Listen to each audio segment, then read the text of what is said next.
ఎప్పటికీ తన గుప్పెట విప్పదు, ఎవ్వరికీ తన గుట్టును చెప్పదు. ఎందుకిలా ఎదురైనది పొడుపు కథ? తప్పుకునేందుకు దారిని ఇవ్వదు, తప్పు అనేందుకు కారణం ఉండదు. చిక్కులలో పడడం తనకేం సరదా?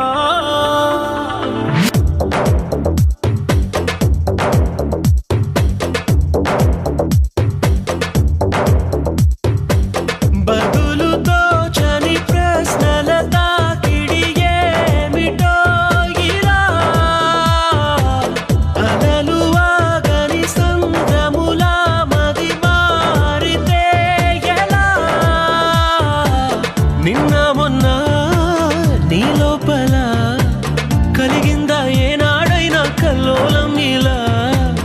ఈ రోజేమైందని, ఏదైనా ఎందని నీకైనా కాస్తైనా